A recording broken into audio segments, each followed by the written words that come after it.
Hello, yeggooner. Now, this is game week 23. In my previous video, I talked about how in February we start to get we start to put people into groups, or put teams, I should say, into groups.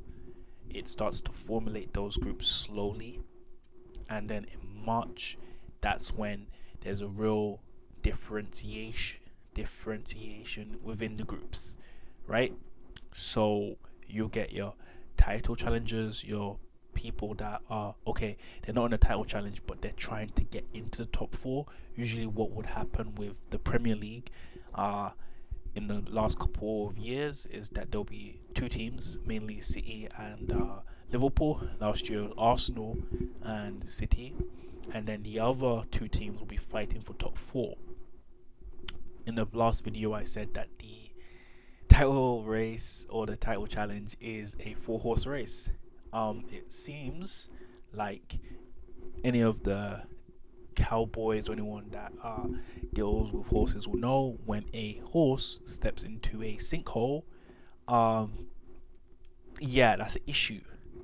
And so one of the teams have stepped into a sinkhole, and maybe, quite maybe, we do not have a four-horse race, we have a three-horse race.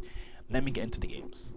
Okay, so with the first game I'll touch on, like I usually do, I'll go from lukewarm all the way up to hot.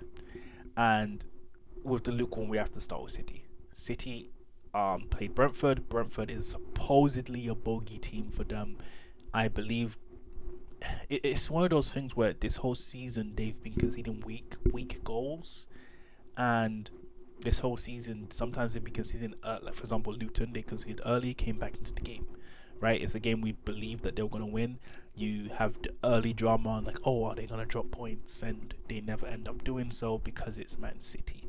They haven't been able to control games like they did last season.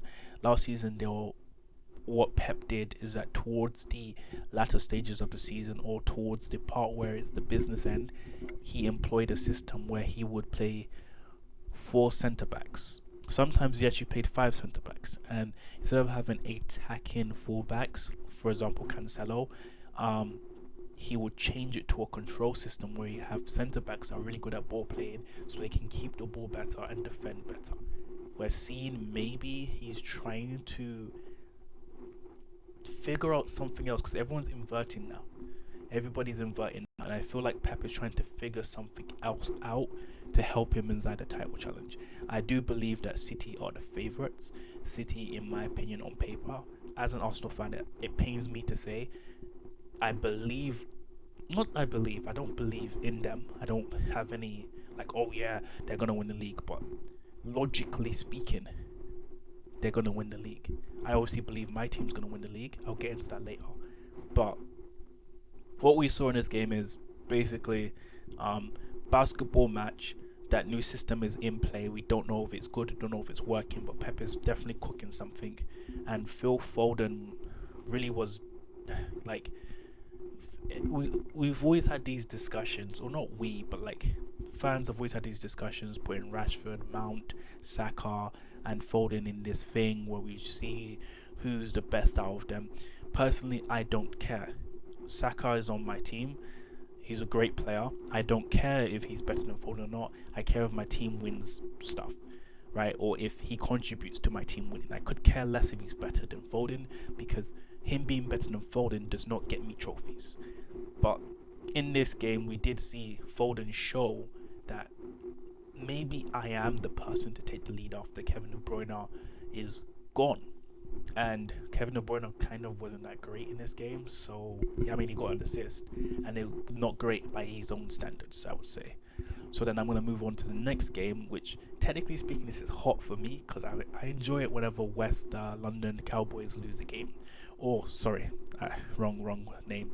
West Blue London Cowboys, or the Worst establishment, the worst youth project, the worst process in football history, Chelsea. What we saw is the inconsistency that and the delusion all put in together. The delusion of Todd Bowley to think that he could come into football and just boss his way like an American and be able to come in, spend $1 billion, right? It's obviously spaced out within 2 years, but he did still spend $1 billion, and then just be able to get UCLs, get into Champions League positions easily. Because I don't think he wanted to win the league with how much he spent. I just think he wanted to get into UCLs and slowly develop something that would be maybe a dynasty, like the Red Bull project kind of thing. And why I would say it's delusional, we're seeing it on the pitch. I thought recently, or I have said, that the thing with Chelsea is that they're a bunch of kids with a old guy that can't speak English, which is Thiago Silva, another older winger. Let's be honest, when you're a winger, when you're going to your 30s, you're dying out. You have to change your position. And Raheem Sterling, I guess he doesn't have the IQ, maybe, for him to move into a different position. He should be moving central. Now that he's getting older, we see a lot. Messi moved central, Ronaldo moved central, Neymar has moved central. That's usually the progression of a winger that wants to last inside the game, is to move central. Raheem Sterling's unable to do that. He can't play striker, he can't play attacking mid. That's what you're trying to do. Play a striker in a false 9 position, or play attacking mid, or be a target man. Ronaldo lost a bit of pace, became a target man or poacher, did very, very well with that. Harry Kane, obviously he's not a winger and never started as a winger, but he does what Messi does, and that's why I'm relating it back to Raheem Sterling, because that's technically speaking what Raheem Sterling should have done. Should develop himself in a way where he could work his way into games without relying on pace and dribbling, and he can't. Long story short, he's not a leader. And like I said before, the one player that has shown himself to be a leader within this bunch of young players is Cole Palmer, or Cold Palmer, who has not scored, I believe, in 3 now. He has not scored in 3 games now. And reason he hasn't scored in 3 games is maybe because he didn't get any penalties. Or did he assist in this game? No, I think he assisted inside this game. Either or, I don't want to touch on it too much. Chelsea fan base want Pochettino out. They're not going to get Pochettino out because they're in FFP problems. When you sack a coach, you have to pay them a termination package, right? In the real world, we'll call it severance. In football, it's a termination package. You pay them termination package, which factors into FFP. You have FFP problems at the moment, and the issue with this is you sack him, you then have to get a new manager on a salary, or interim manager on a salary that adds on to FFP. You then have to figure out which coach you're going to get. This one is a little bit easier. Actually, no, it's not, because if you get a new coach before the new season starts, or before the FFP quarterly end, or financial year ends, then you're running out of time to get them a good preseason, so them to get properly acquainted with the players, for them to properly train the players for the next season. And so you have to get interim in and try to hire a new manager. If you're hiring a manager that already has a job, you then have to do a buyout to that club. So buy out their contract to the club they're currently managing, which is also money added on. We don't know which managers you're trying to get.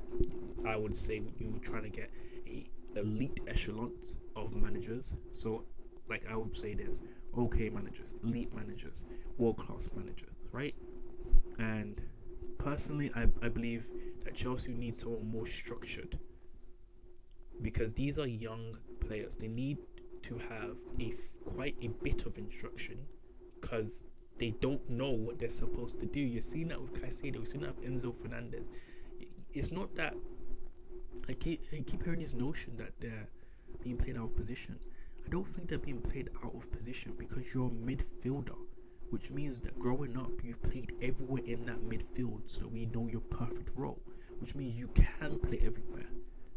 And in Brighton, Caicedo had a lot of instructions. I believe the way the Brighton system works is they receive instructions, so they know exactly what their role is on the pitch, and they stick to that rigid structure so they can make those intricate passes with both Potter and with both De Zerbi. And Caicedo is not getting that from Poch. Poch is not a structured manager. He's a fixed formation, structured formation, so that people can go in and out. These are young players. They can be molded, right? You keep hearing players being played out of position.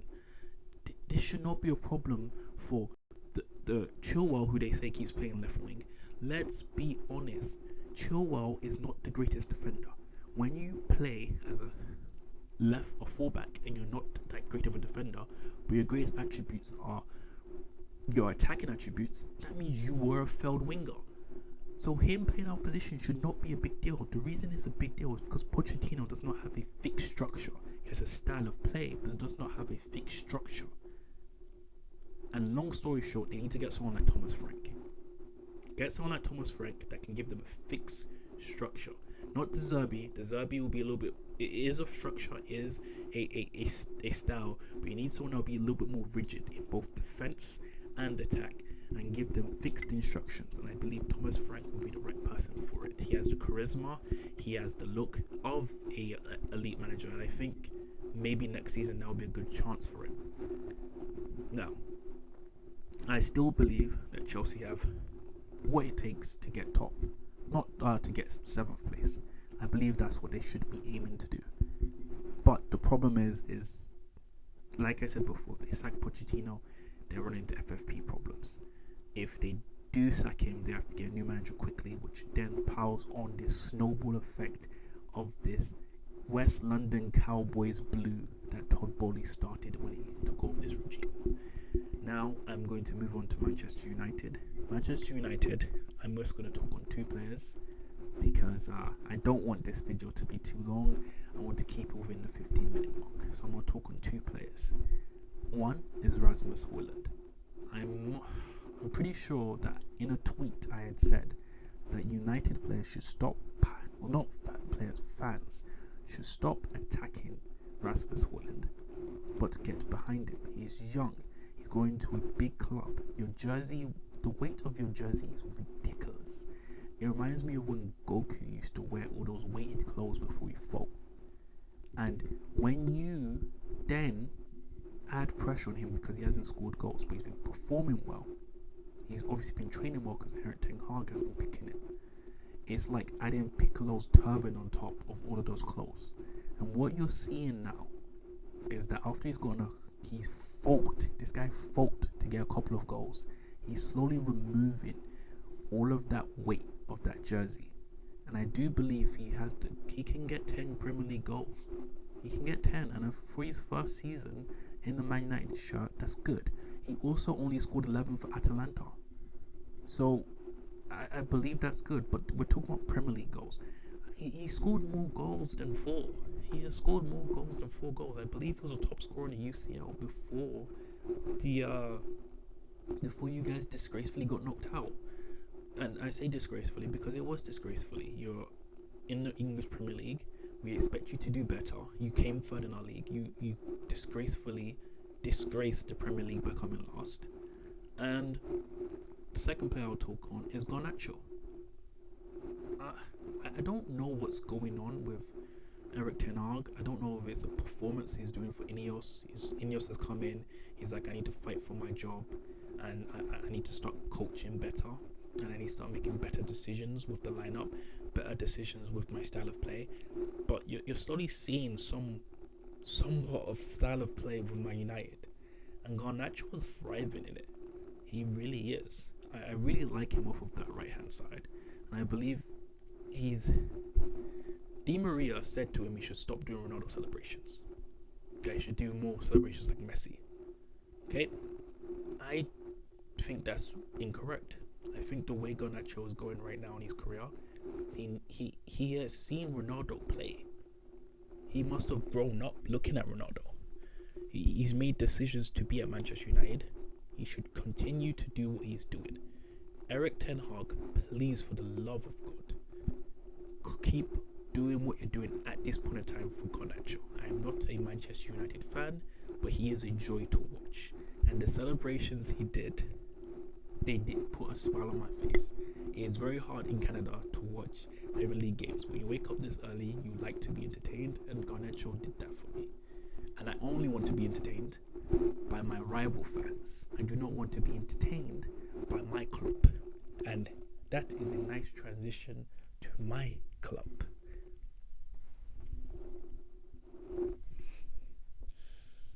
Let's be real. Yeah, let's be real. I have said a lot of stuff about Mikel Arteta. I have said maybe he's the one to lay the bricks down. He might not be the one to take us there. And at this point in time, he has proven me not wrong, because I believe he's learnt. He learnt from how he used to be. And this is where I'll say that winter break I did not like. It was really good. It seems like there's two things that's happened here. Either he's learned from his mistakes with his man management. The last 3 games, he has managed the team throughout the course of the game according to what the game has brought. He's watched the game, made substitutions based on how the game has flown. He has his set plan. He looks at his plan and adjusts his plan throughout the game. This is what you're supposed to do as a coach. You have your own plan. You have your way of playing, but you have to assess the game and figure out tactics so that you can outsmart the other manager. At the end of the day, every chess piece has its role. It's the person manipulating the chess pieces that will win the game and get the checkmate. And Mikel Arteta in this game out-coached Klopp. He really did. He really did. I'm not a tactician. I just watch the game. I notice things. Zinchenko did not invert. Also, what we had is Xhaka played a particular role last season, and we can't get Partey fit.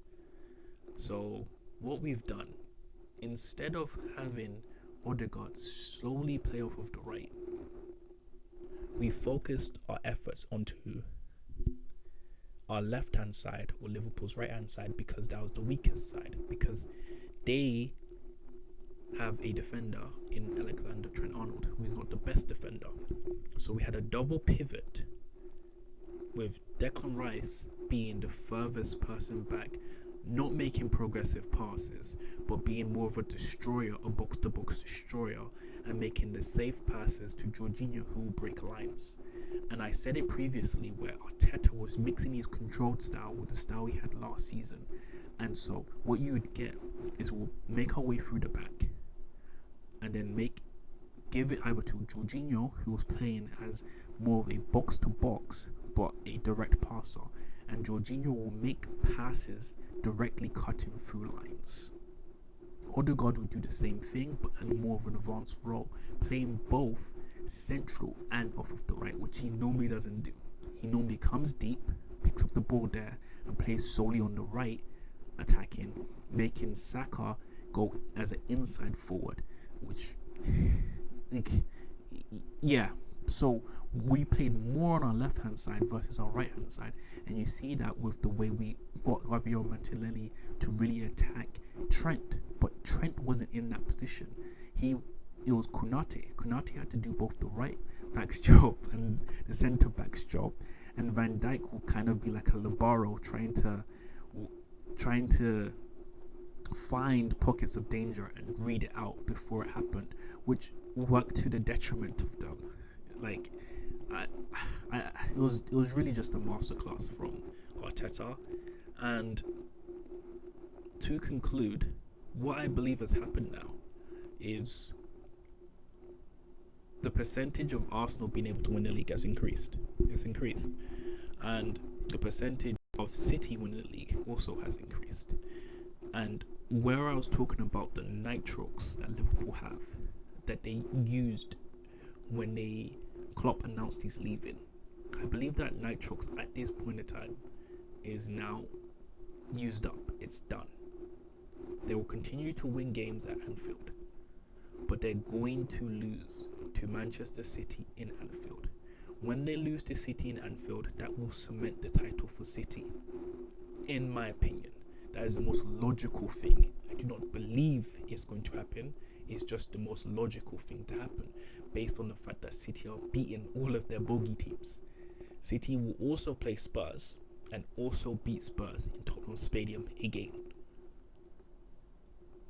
Do I want that to happen? No. But it's the most logical thing to happen. I do believe City will win the league. I'm not too sure if it's going to be a final day thing as well. I think that maybe they can get 5 points clear and hold that 5 points. I also believe that the nitrox that Liverpool have ignited will mean that both us and Liverpool will be very tight together, but we would finish, and when I say we, I'm talking about Arsenal, my club, will finish second. You've heard it here. Yeggooner. Thank you for your time. Like and subscribe. Peace.